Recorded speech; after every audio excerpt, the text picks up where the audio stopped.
This is the Celiac Project, two guys talking gluten-free. Just wanted to give a little disclaimer. We are not medical experts, doctors, dietitians, Nurses. bone experts, surgeons. We're only experts at being celiac patients. So enjoy the show. And if you're going to do any changes to your diet or need real medical advice, please go to the medical professionals. That's what they're there for. Today's episode of the Celiac Project podcast is sponsored by Taste Republic, who believes everyone deserves to eat good, fresh pasta, no matter their dietary restrictions. All of Taste Republic's pastas are certified gluten-free and beloved for not sacrificing taste or texture. With fan favorites such as 4-cheese tortelloni and cauliflower linguine, Taste Republic has a wide range of pastas to choose from. Find Taste Republic at retailers such as Whole Foods Market, Publix, Sprouts, Meijer, H-E-B, or online at tasterepublic.com. The Celiac Project podcast is proud to be partnered with Bull & Company MediaWorks, specialists in website design and digital marketing with over 20 years of experience. Go to bullcm.com to find out about all of their services. You found the Celiac Project podcast, two guys talking gluten-free. I'm Mike. And I'm Cam. And what are we talking about on today's podcast, Cam? We have a gluten-free sweet, or in this case, sour Sweet 16 for our March Madness competition today. Yeah, we wanted to get involved in the March Madness. We had a fun approach to as Cam said, sour 16. Let's get to the show. Sounds good. Cameron, how are you today? I'm good. How are you? I'm good. I realize I don't usually call you Cameron. Yeah. It's funny that I say that today because I think we're going to do a really fun show, a loose show. So maybe I'll call you Cam the rest of the way. You got it. I won't be so formal, but good to see you. And it is March. It's that time of year. I don't know about you. I think I've told you this before, maybe on or off the podcast. Maybe my favorite thing in sports is the NCAA tournament, known to most people as March Madness. But I went to University of Kansas. They won the whole thing my freshman year, and it sort of indoctrinated me into how exciting the whole thing is. We were not favorites. For those of you who are ancient like myself, that was Danny Manning. They called the team Danny and the Miracles. But I digress because I know people have tuned in for gluten-free and celiac talk, so I will get back into my lane. But that was a little trip down memory lane. So in the spirit of March Madness and the Sweet 16, which is upon us as people are listening to this, also a tip of the cap to our good friend Aaron Smith, gluten-free Globetrotter, because a number of years ago, we did our first sort of March Madness show. And if anyone recalls that, we talked about some of the gluten-free terms and kind of ranked them. Do you remember that? Yes, I do. I remember gluten-friendly being one of the ones we talked a lot about.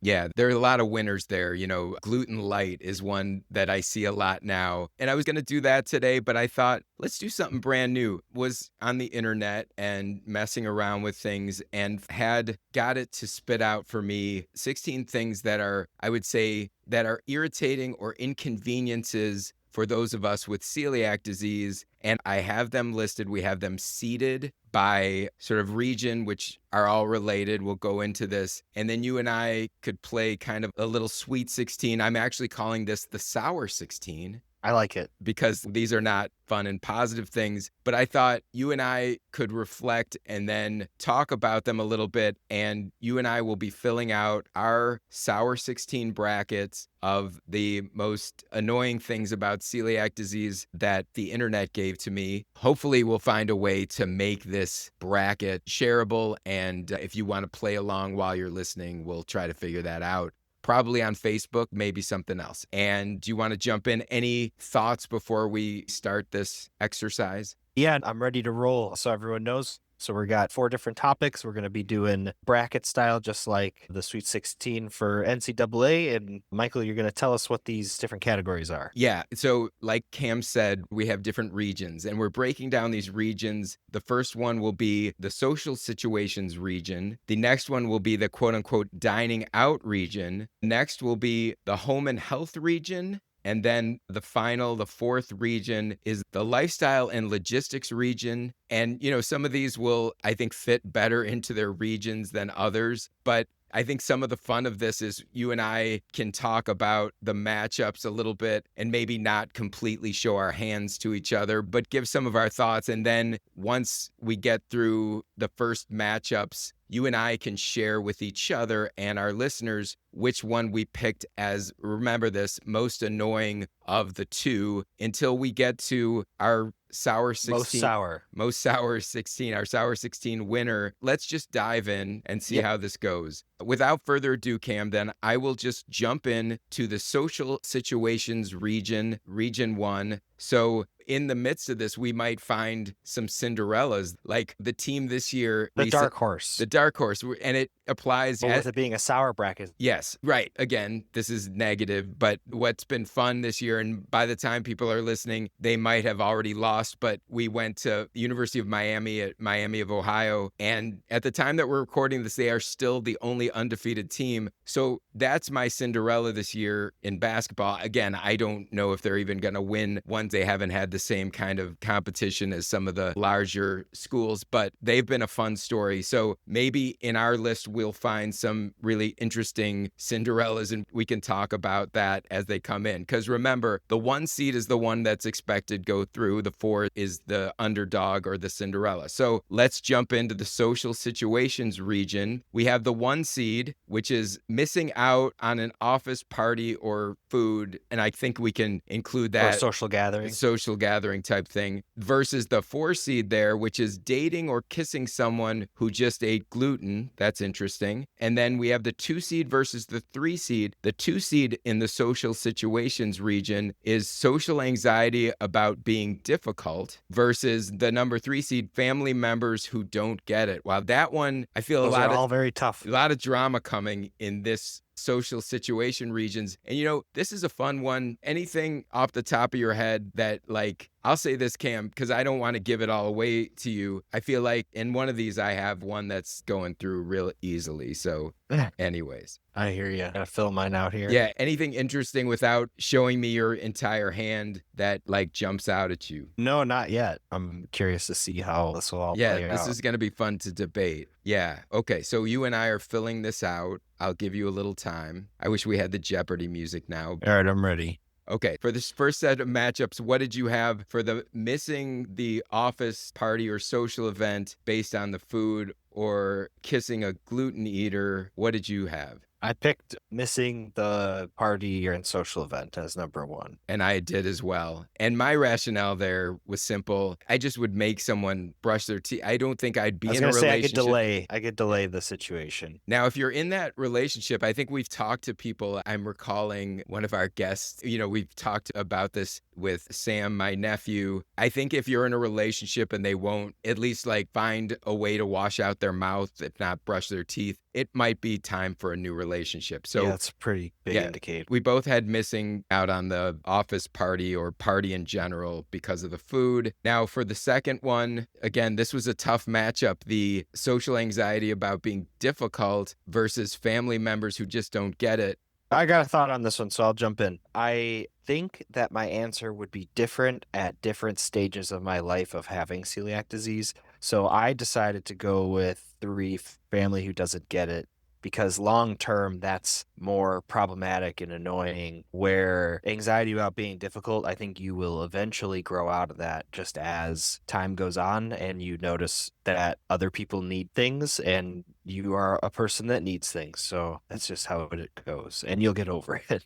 I think we probably both have a little bit of that situation with the family members. Again, not naming any names, but I couldn't have said it any better, Cam. I feel like that's a dark horse. Maybe we could see that one going deep. Maybe not. I'm just saying that's a powerful one because a lot of people that we know are in that situation where there's 1 or 2 people with the family and it really does make life hard. And a lot of them learn over time. So hopefully nobody's in dire straits with that. Let's move on to region 2, which is the dining out region. And we have seed 1, the dreaded, I think it's gluten-free from waitstaff.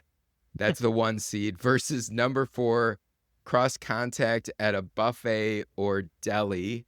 And then the 2 and 3 seeds are number 2 seed is eating at a non-dedicated restaurant versus the number 3 seed, hidden gluten in sauces and dressings. So why don't we fill those out? Okay. I did it while you were talking that time, Okay. so I'm ready to roll once you are. Okay. So do you want me to go first in this one? Yes, this time I'll I'll allow you to Okay. start. So I picked the 1 seed. I think it's gluten-free over the buffet cross contact. I just would skip the buffet altogether. It's been very few, and I think it happened more early in my diagnosis. But to be in those situations where you're sitting down and you've committed and you've eaten and you've got sort of those mixed signals from the wait staff or even the kitchen at the restaurant, I think that's much worse. In a buffet situation, another tip that I like to do, if you're like at a reunion or a wedding and they have a buffet, there are ways now, most staff have some education where you can either go first through the line or you can have them take something from the back. When I was at one of my high school reunions, everybody had a buffet. I called ahead.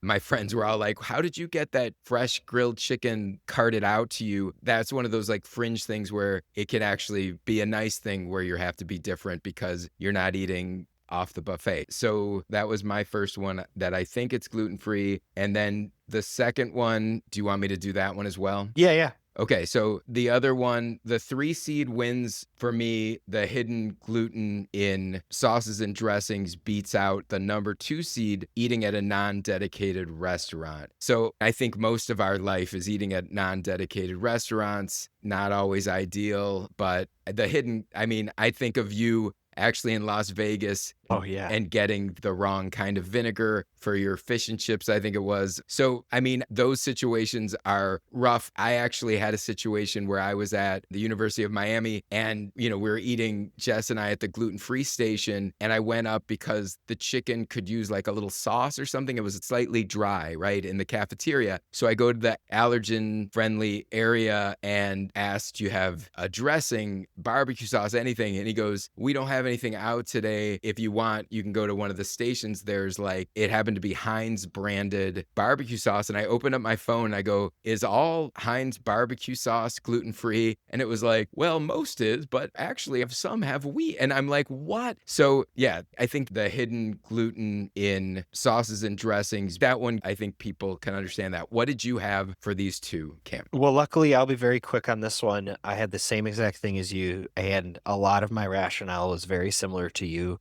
We eat at a lot of non-dedicated kitchens, so no big deal there. Hidden gluten means that I got gluten, so that's not a good situation. And I don't do buffets anyway. Like, even if it was gluten-free, I'm just not that appetized by food sitting out. And maybe that's growing up in a catering family and seeing food sit out for my whole childhood. But I know it's safe and they're keeping it hot and warm. I don't love bulk made food. I like the single dish concept. So I am also, which is so funny, so far it was for social, it was 1 and 3, and dining now it's 1 and 3 again. Yeah. So that's all I have to say on that one. So we can go to the home life now. Yeah, this is the home and health region. Yeah, very interesting that you and I have the exact same almost rationale for everything. We'll see if that continues. And the 1 and the 3 have both gone through in the first 2 regions. So that's interesting too. So the home and health region, the number 1 seed is shared toasters and contaminated kitchens versus the number 4 seed, gluten hiding in medications or vitamins. And then we have the 2 seed, doctors who don't understand celiac disease versus the number 3 seed, the may contain label dilemma. Okay, let's go fill those out, Cam. You got it.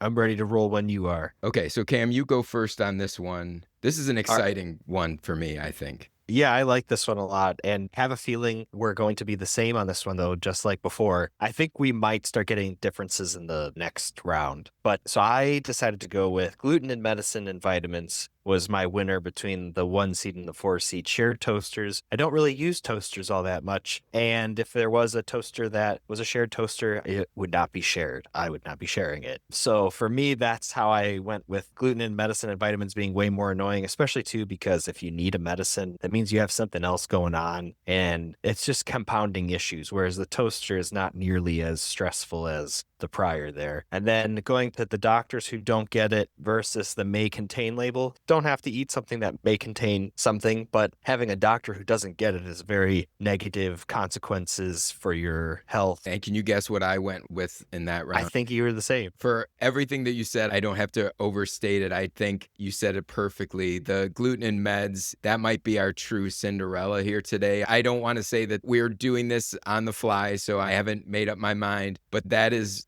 the craw in our sides, really big and bad. Surprising that they only got the 4 seed. I agree with you. I just don't do the shared toaster thing. All respect to people who do or whatever. You got to live your life. And then I said, again, like you got to read labels, right? If may contain, I ain't eating it. And then I said, again, like you, we still get reports from people. Too many doctors don't get it. So yeah, you and I are both 100% on the same page. So let's move on to our final region, which is the lifestyles and logistics region. Number 1 seed versus 4. The number 1 seed is the celiac tax, the price of gluten-free specialty products. We all know we pay more for bread and the like, versus number 4, the crumbling texture of gluten-free bread. And then the 2 seed versus the 3 seed is traveling to a foreign country versus the number 3 seed, the grief of losing a favorite childhood food. Interesting. Okay, so let's fill those out. A good one. I Yeah, think that's a great interesting. battle right Yeah. there. This one, I think we would have the most variability in our answers potentially.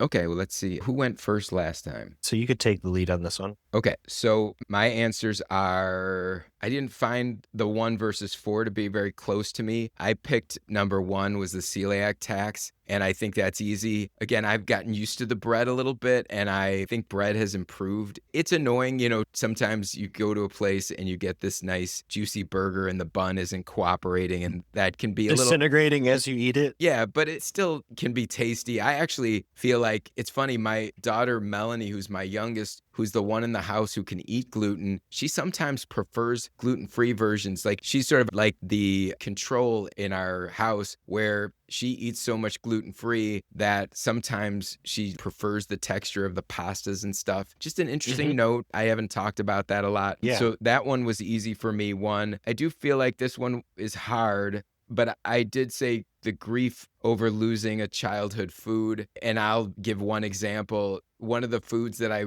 really miss are the Indian samosas. Yeah. Those little triangles with the vegetable stuff. Yeah, like peas and potatoes that are usually deep fried was one of my favorite things. And, like getting Chinese takeout, and there's some companies now that do it pretty well. But yeah, that wasn't that close for me when I'm thinking about it, especially now because traveling, I haven't gone so much. I went on the celiac cruise to Germany, but I was on the celiac cruise, so I didn't So really. it's all easy. Yeah, so it was all taken care of thanks to Maureen and the gang. So anyways, so that's what I had. What did you have? I agreed with you on 1 verse 4, and I'll explain why in a second, but I had number 2 for the next one, and I'll explain that also in a second. So the bread thing, like you said, kind of gotten used to it. I'm prepared for it, kind of expect that. And then also lettuce wraps aren't so bad, and also not having a bun at all isn't so bad. So paying more money for gluten-free food, that is bad. So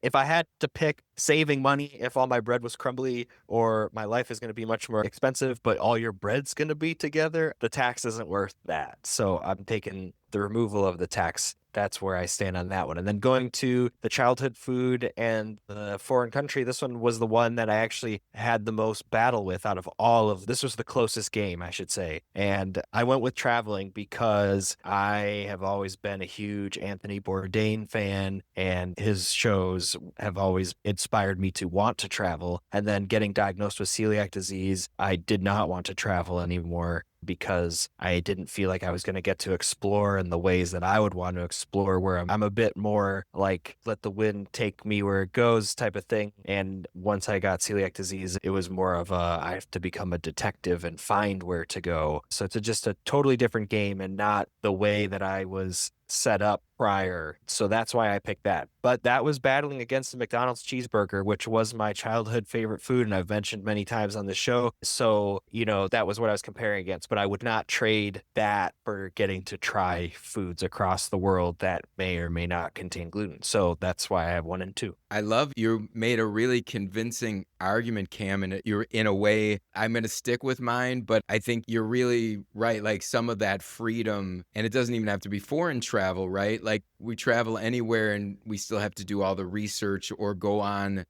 there's now, like I just mentioned, the Celiac cruise and others that we've heard of where you can go on a tour and find the places, but it does take away some of the spontaneity if you're doing travel alone, especially, we hear about the great countries. I've heard about countries that are really hard. It's something that I think about in this college search in the country is that I've heard, I was just talking to Andrea Tucker on the phone the other day about certain places that Jessica has applied to that are more or less food deserts and certainly harder to eat gluten-free. So, and we'll get into a teaser soon as Jessica gets closer to her decision. I know we get a lot of cool emails and questions about that. We're going to have her on a podcast soon to talk about her final decision, what went into it. It's going to be really cool. Just something to look forward to. Hey, Mike, I wanted to take a minute to talk about our sponsor and longtime supporter, Taste Republic. Taste Republic was founded with a singular purpose, and it's one that they have not swayed from, producing high-quality, fresh, gluten-free pasta. Yeah, Cam, and what's really cool was how it all started. One of Taste Republic's co-founders was selling traditional pasta at the local farmer's market, had a loyal customer diagnosed with celiac disease, and was upset that they couldn't eat pasta anymore. That was all the inspiration he needed, so he set out to develop a recipe that was gluten-free, yet matched the taste and texture of traditional pastas. And the wild part is Taste Republic pulled it off. They still operate under the idea that everyone deserves to eat good pasta no matter their dietary needs. They continue to develop some of the best gluten-free pastas available, like their famed 4-cheese tortelloni. That just happens to be one of my favorites. The best part is that you can find Taste Republic's pastas, including 4-cheese tortelloni or linguine, at top retailers including Whole Foods Market, Meijer, Publix, Sprouts, and more. Check out all their delicious pastas at tasterepublic.com, where you can use their convenience store locator to find them locally or purchase online. Now let's get back to the show. Sounds good.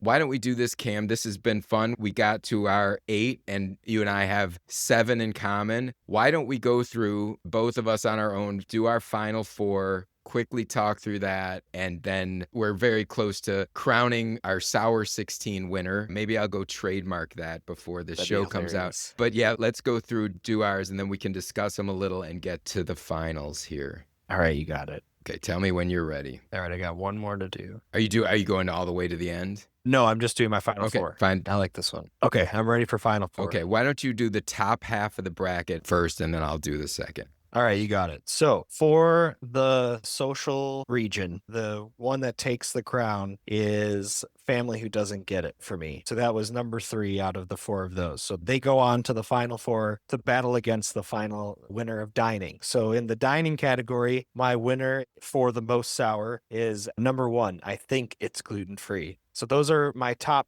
2 for those 2 regions. So now you tell us what your top 2 are or for those 2 regions, and then we'll do the next 2. Mine were the same 2. Perfect. Yes, all right. And I think it goes without saying, and I think for the reasons that we talked about before, it's hard. Your family, you can pick your friends. You can't really pick your family. Yeah, and we don't have to go into that. And so we have, that's a Cinderella, the 3-1 for both of us in that region. And then the 1, I think this was close for me, but I think it's gluten-free. Again, we're all going to be in some situations where we have to deal with, even if they don't say it that way, less than stellar confidence from people who are giving us food. I would include, eating at someone's house and all of that included with restaurants. So that's nice. So we are the same in that. Let me jump in though and say my reasoning. I didn't get to do that that yet. Okay. So for me, the reason 3-1 for a family who doesn't get it over missing office party or a social event is, to me, if your family does get it, then that opens up the ability to have a social event or a party that is safe and good for you. Because if your family gets it, then it will be a good situation. Versus I wouldn't take being able to go to other social events over not being able to have family that understand it if I had to pick one or the other. So that's why that one sat that way. And then for me,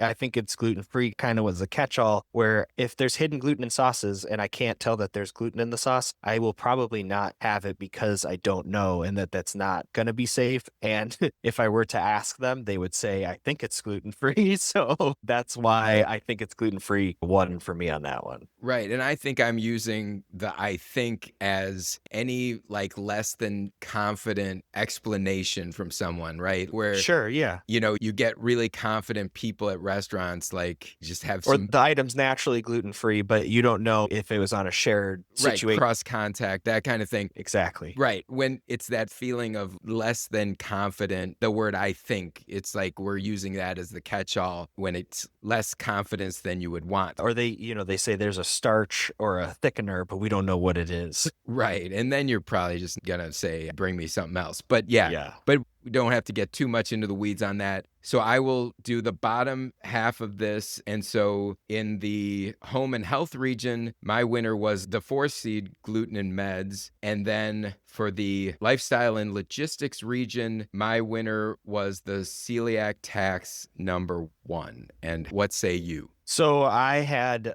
2 and 2. So for the home region, I went with doctors who don't get it over the gluten and meds. And the reason for that was, to me, if the doctor doesn't get it, I might not even get certain medication. But I also could make the argument the other way that at least if I have a doctor that gets everything else, I'll be having safe medications. But I would rather have a doctor who understands that, because that's such a big part of the rest of my health that if I had to gamble on the medication or just not take certain medications, I would just go that route. And then for me, for the lifestyle one, I picked the traveling to move on over the celiac tax, because when I compare one against the other, I would be willing to pay more money on food if that allowed me to be able to travel freely and eat freely all over the world. So 2 and 2, 1 for me. To talk about the meds one a little bit more. I like what you said about everything. I guess I was looking at it more worldview. That's really hard. I think this is the hardest one, right?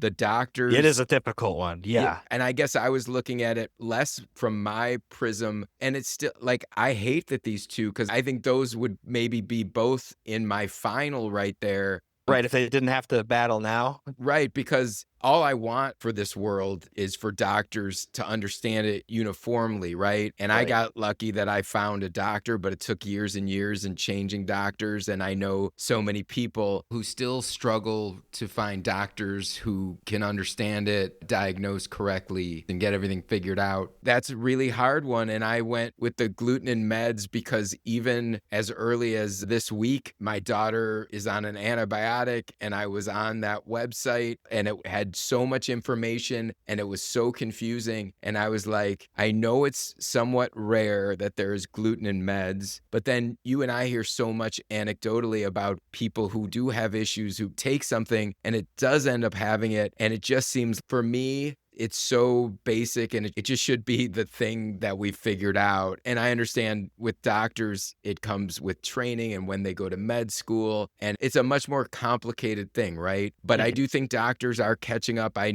think the general public is catching up.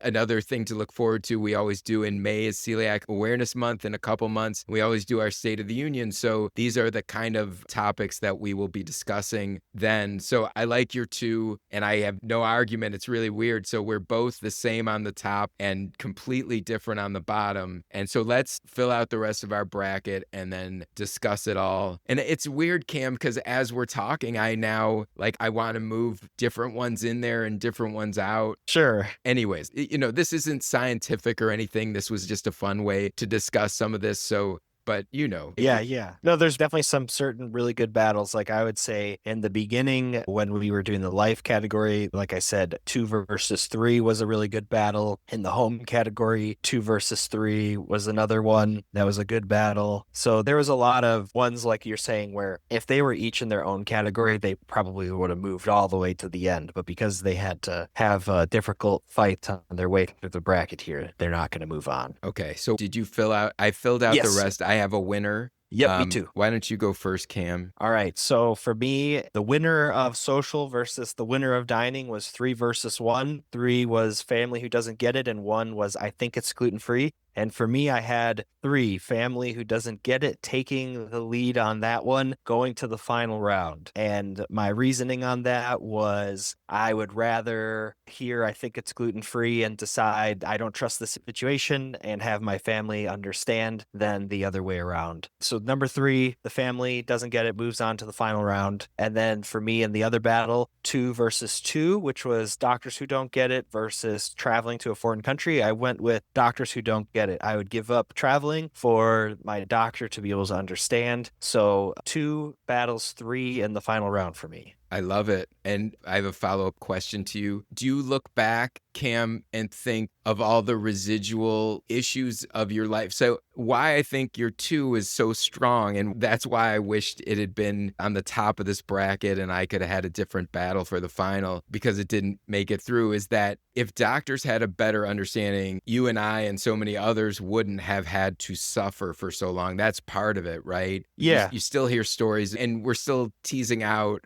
health issues with me and my daughter and you and your family. And so the doctor's understanding is such a huge one. So what is it that made that so strong for you? You talked about it a little bit, but personally. Yeah, yeah. So, like you just said, the doctors, if they get it, that would be a quicker diagnosis, less suffering, more understanding. We know it's a systemic disease. So, there's all these other things that are going on, and they're all connected to that. And then, as you also just alluded to, there are still doctors that don't get it. In certain countries, with how their medical system works, there's long waits to see doctors to even start the process. In our own country, depending on what your insurance is, you may or may not have access to one of these people that understands. Even if you understand, even if you've listened to experts and know what the current information is, and it does create hurdles and obstacles. And I think there is an extremely raw version where, let's say your doctor doesn't understand celiac, but you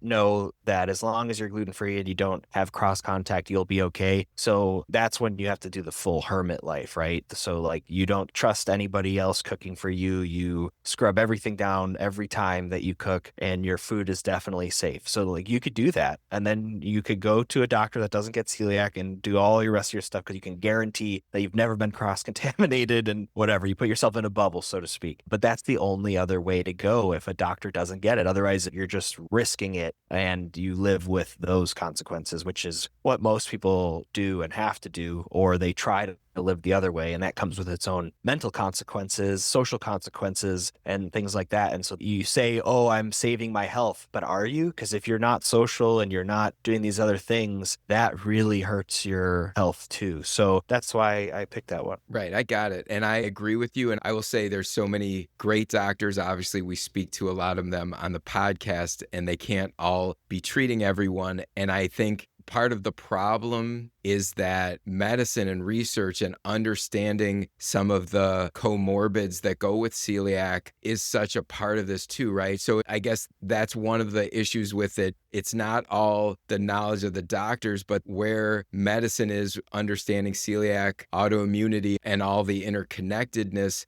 So it is something that I systemically want that to be better. And it's just fun to debate these and to talk about them, because I will say, as my asterisk for this, is that the doctors thing would be sort of my dark horse. I'll get to my choices now. So the family member made it through. So we're the same with that, of course. Yeah. And mine was an all Cinderella thing because I went with the gluten and meds getting through to the final. And then I will just, because I know we've been going on a long time and I want to give people some closure on where we're at. the gluten in meds is my winner for my whole bracket. So it was a 4 seed there. It was a 4-3 matchup. And the gluten in meds, I don't have to go into it too much. I still feel like it should be the no brainer of all no brainers. And as I'm thinking back on past shows where we've talked about State of the Union and this and that, and I know that there's like lots of improvement. There are these websites and there's better understanding in the pharmacological world and all of this, but there's still so much gray area and people saying, this drug, I'm told by the company that it's safe, but then, supply chains change. And again, I'm not going to go into it, but that is my winner for the Sour 16. And again, I hope that if we do a show like this in the future, that the gluten medications can be something that there's much more improvement. I'll make one more little, get on my soapbox one more moment. So the things like acetaminophen, the stuff that most people have in their medicine cabinets that they take maybe on a weekly, daily basis for some people, I'm seeing less marking of gluten-free on those over-the-counter things than they used to be. And that is driving me bonkers. So I still think we've gone backwards in some ways on this. And that'll be my last word on that. What won for you, Cam? What was the Sour 16 winner? So for me, my winner was the same as I had just explained long-windedly. So doctors beat out family who doesn't get it, because if my family understands what my doctor doesn't understand, that's not going to be so helpful. It is a good situation. It's not a terrible situation to be in. It'd be much worse to have both of them not understand, but I would rather have doctors get it than my family get it. I would take that trade-off. So 2 from home, 1 for me. And then I was looking back though there too. So my third place winner, the losers bracket, I think it's gluten-free from dining versus traveling to a foreign country. I take the traveling to a foreign country, but also it kind of puts me in a bind, because if I do make that trade, I guess that's kind of, you're alluding to traveling to a foreign country would be safe. So hopefully I wouldn't get too many. I think it's gluten-free while traveling. Yeah, I get that. Those are all great. And I think it's fun. We both gave our bonus. A little side note, both of our winners came out of the home and health region, right? So Yes. the gluten and medications was the 4 there, and the doctors was the 2 seed. So some symmetry. And I think this has been really fun. I think it's fun to go through lists like this and to debate them. And I hope everyone had fun listening to this. I hope everyone is enjoying their March without a lot of madness, or with madness if you like the madness. But thanks so much for listening, and we'll see you next time. Sounds good. See ya. The TCP Inner Circle is our Patreon group that supports the podcast. It not only helps us with some of the many costs involved so we can keep the podcast going strong, but the TCP Inner Circle is really about building a like-minded community of people who support one another and learn from each other's experiences. I think the coolest thing is that Mike and I host a hangout once a month, and we have gotten to interact with so many of our listeners in this incredible group, and they get to know each other in the process as well. At certain levels, you can get a t-shirt or a one-on-one hangout. Go to patreon.com/Celiac Project to join or find out more about it. We'd love to expand our Celiac community through Patreon and look forward to seeing you at our next TCP Inner Circle hangout.